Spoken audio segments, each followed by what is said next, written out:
Hello friends, welcome to my YouTube channel. আশা করি তোমরা সকলেই ভালো আছো। চলো আজকে আমরা আবার ইংলিশের সিএইচএসএল 2024 ইংলিশের প্রিভিয়াস ইয়ার কোশ্চেন সলভ করি। তো এটা হচ্ছে 10ই জুলাই শিফট 3। তো দেখো এখানে প্রথম কোশ্চেন কি আছে, কি বলছে দেখো, shall have you bring your notebook tomorrow. তো দেখো এখানে সেন্টেন্সে টুমরো আছে। টুমরো মানে কি? টুমরো মানে হচ্ছে ফিউচার ইনডিফিনাইট টেন্সকে বোঝাবে, ঠিক আছে? তো এটা শ্যাল হ্যাভ হবে না, এটা কি হবে? এটা হবে উইল হবে। কি হবে এটা?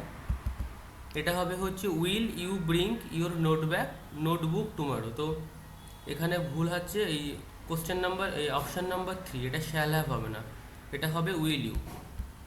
Number 2, I use to eat in the evening when my parents were on night shift. মানে এটা বোঝা যাচ্ছে যখন আমার পিতামাতা রাতের ডিউটিতে থাকতো তখন আমি সন্ধ্যার সময় খেতাম। তো আই ইউজ টু ইট হবে, এটার সাথে ইনটু হবে না, জাস্ট আই ইউজ টু ইট হবে। ইনটু এখানে ননসেন্স বলছি, ইনটু এখানে ননসেন্স। তো এটা এটা হচ্ছে আই ইউজ টু ইট হবে, আই ইউজ টু ইট হবে, ইনটু হবে না। বলেছে কারেক্ট ফিউচার টেন্স চুজ করতে। তো ফার্স্টে দেখো, আচ্ছা একটা জিনিস মনে রাখবে যে ইফ দিয়ে যখন কোনো সেন্টেন্স শুরু হয়, ইফের পরে যে সেন্টেন্সটা আসে,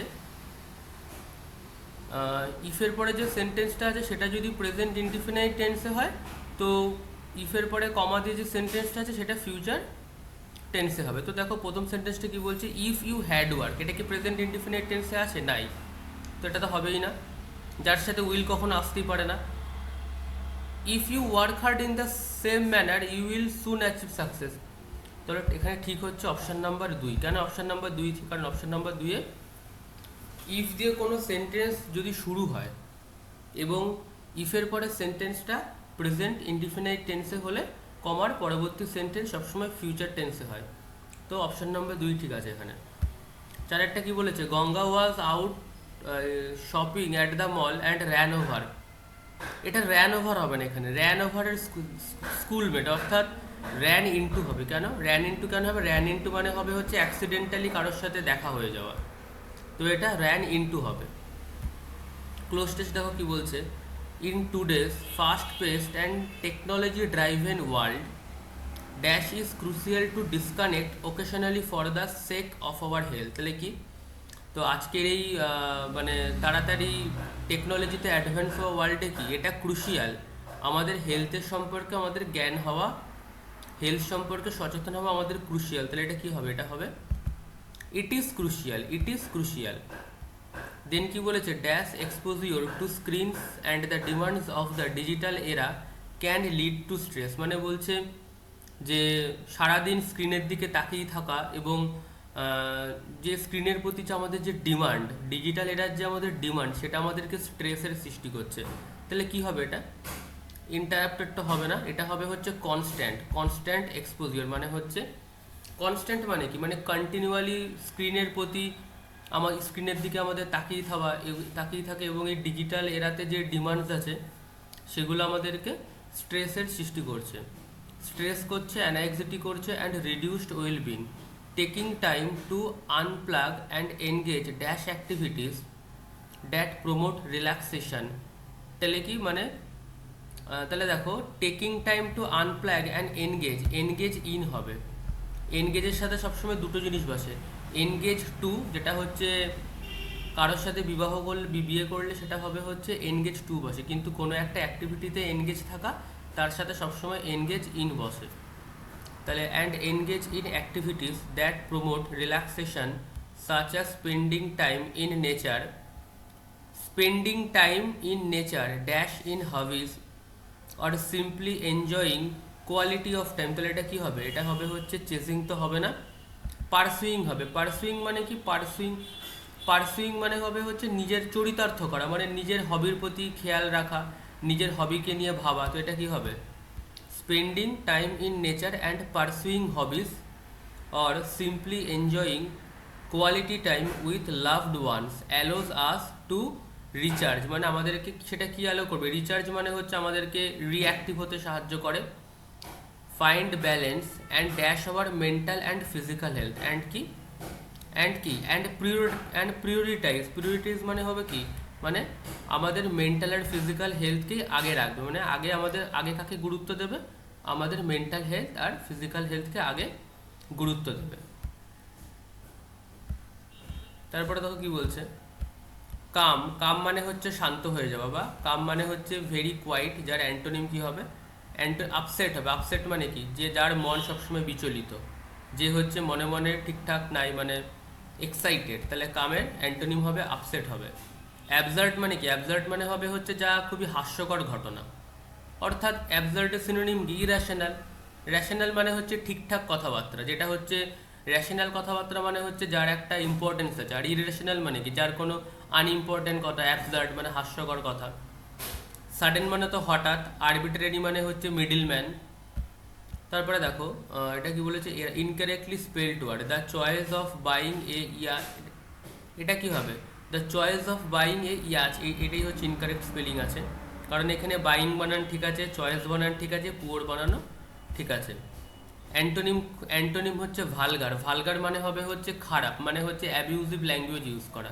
his father warned him not to use vulgar language, মানে ভালগার মানে হবে হচ্ছে বাজে ভাষা, মেনলি হবে হচ্ছে ব্যাড। তাহলে যার অ্যান্টোনিম কি হবে, অ্যান্টোনিম ডেকোরাস হবে, কারণ ডেকোরাস মানে হবে হচ্ছে ভদ্রতা, ডেকোরাস মানে হচ্ছে ভদ্রতা, আর ভালগার মানে মেনলি হচ্ছে অভদ্রতা। 14 কি বলছে, the stone was also said to have occult power. Occult মানে কি, ওকাল্ট মানে হচ্ছে অলৌকিক, অর্থাৎ ওকাল্ট মানে হচ্ছে সুপার ন্যাচারাল, মানে যার কোনো মানে বেসলেস, যার কোনো ভিত্তি নাই। তাহলে এর অ্যান্টোনিম কি হবে, অ্যান্টোনিম ইন্টেলিজিবল হবে। কি হবে, ইন্টেলিজেবল হবে, কি হবে, ইন্টেলিজেবল হবে, মানে হচ্ছে ওকাল্টের অ্যান্টোনিম, মানে ইন্টেলিজেন্ট মানে কি, যেটা হচ্ছে বুদ্ধিমত্তার কথা, বুদ্ধিমত্তার পরিচয় দেওয়া, যার একটা বেস আছে, সেটা হচ্ছে ইন্টেলিজেবল। কারণ ল্যাটেন্ট তো হবে না, ল্যাটেন্ট মানে কি, ল্যাটেন্ট মানে হচ্ছে হিডেন, যা হচ্ছে লুকিয়ে আছে। অ্যাম্বিগুয়াস মানে কি, যা হচ্ছে আনক্লিয়ার। ওই ওকাল্টের যে সিনোনিম অ্যাম্বিগুয়াস হয়ে যাবে। আর আনফ্যাথমেবল মানে হচ্ছে বেসলেস মানে যার মানে যে সমস্ত কথার কোনো ভিত্তি নাই, তাহলে এই ওকাল্টের সিনোনিম আনফ্যাথমেবল হয়ে যাবে। তাহলে একমাত্র কি পড়ে রয়েছে, অপশান নাম্বার 3, তাহলে এটাই কি হবে, এটাই হবে হচ্ছে অ্যাকর্ডিং টু এসএসসি, এটা ওকাল্টের অ্যান্টোনিম হচ্ছে ইন্টেলিজেবল। নাম্বার 15 কি বলছে, mister Sengupta's complain to the higher authority was only a red herring. Red herring মানে হবে হচ্ছে এমন এক প্রকারের ক্লু, যেটা হবে হচ্ছে অন্যকে মিসলিড করবে, মানে অন্যকে ভুল পথে চালিত করবে, মানে মেইনলি হচ্ছে অন্যকে ঠকানো। তো এটা কি হবে, ফরচুনেট এভিডেন্স তো হবে না, কারণ ফরচুনেট এভিডেন্স মানে হচ্ছে ঠিকঠাক এভিডেন্স। ডিসকারেজিং অ্যাক্টও হবে না। ক্যান্ডিড কনফেশন মানে হচ্ছে যা সহজে যে স্বীকার করে নেয়, তো কি হবে, এটা ক্লেভার ব্লাফ হবে। কি হবে, ক্লেভার ব্লাফ, মানে এমন এক প্রকারের, অর্থাৎ মিস্টার সেনগুপ্তা আর হাই অথরিটিকে কমপ্লেন করেছিল, সেটা কি ছিল, সেটা এক প্রকারের ক্লেভার ব্লাফ ছিল তার, মানে clever bluff. And red herring হচ্ছে যার মিনিং হচ্ছে মিসলিড করা, কোনো কিছুকে মিসলিড করা। ইনকারেক্টলি স্পেলড ওয়ার্ড কি বলছে, HAPHAZARD হ্যাপাজার্ড ঠিক আছে, সারকাম লোকুশনও ঠিক আছে, কর্নোইজারও ঠিক আছে। এটা ডিসইন্টিগ্রেট বানান কি, DISINTE হবে, এখানে TI আছে, TEGRATE হবে। With the increasing market price and stagnant salaries he is কি, মানে মার্কেট প্রাইস তো বেড়ে গেছে কিন্তু তার স্যালারি একই জায়গাতে আটকে রয়েছে, তাহলে কি হবে, সে তার তার কি, সে ফিনান্সিয়াল ডিফিকাল্টিকে ফেস করবে। তো ফিলিং দ্য পিঞ্চ হবে। ফিলিং দ্য পিঞ্চ মানে কি, face financial difficulty. Question number 18, I don't like dirty cars, আমি মানে কি ডার্টি কার আমি পছন্দ করি না। So you should keep it কি, স্পটলেস হবে। স্পট মানে কি, স্পট মানে হবে হচ্ছে দাগ, আর স্পটলেস মানে হচ্ছে দাগহীন, মানে সবসময় যেটাকে পরিষ্কার রাখা বোঝায়।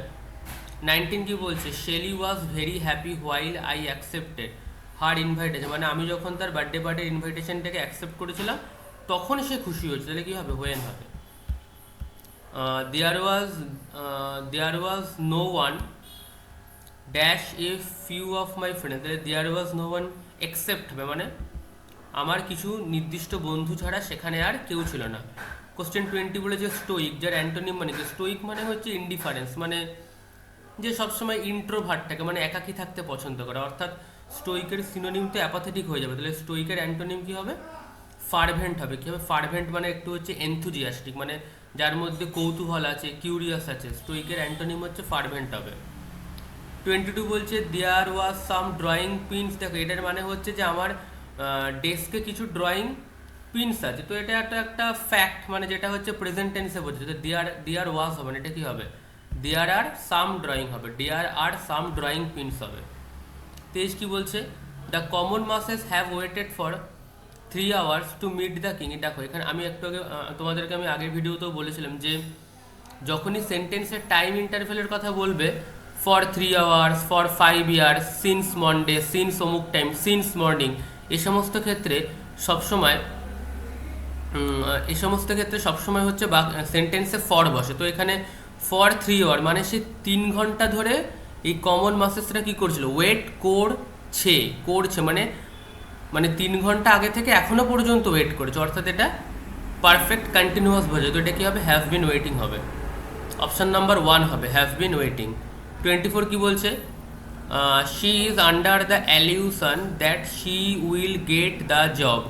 She will get the job, অ্যালিউশন মানে সে এমন একটা অ্যালিউশন, এটা অ্যালিউশন হবে, ইলিউশন মানে হচ্ছে একটা ভ্রান্ত ধারণা, মানে ভুল ধারণা। সে একটা ভুল ধারণাতে রয়েছে যে সে চাকরি পাবে। নাম্বার 25 দেখো, he has dash vision because of his illness. তাহলে কী হবে? হি হ্যাজ ব্লাড ভিশন হবে। কী ভিশন হবে? Blood vision. ব্লাড মানে হচ্ছে ব্লাড মানে কি? আবছা আবছা দেখছে, অস্পষ্ট দেখছে, তার ইলনেসের জন্য তার চোখের ভিশনটা অস্পষ্ট হয়ে গেছে। তো চলো আজকের জন্য একটুখানি, আবার তাড়াতাড়ি নেক্সট ভিডিওতে দেখা হচ্ছে। চ্যানেলটাকে ভালো লাগলে অবশ্যই একটু সাবস্ক্রাইব করে দিও।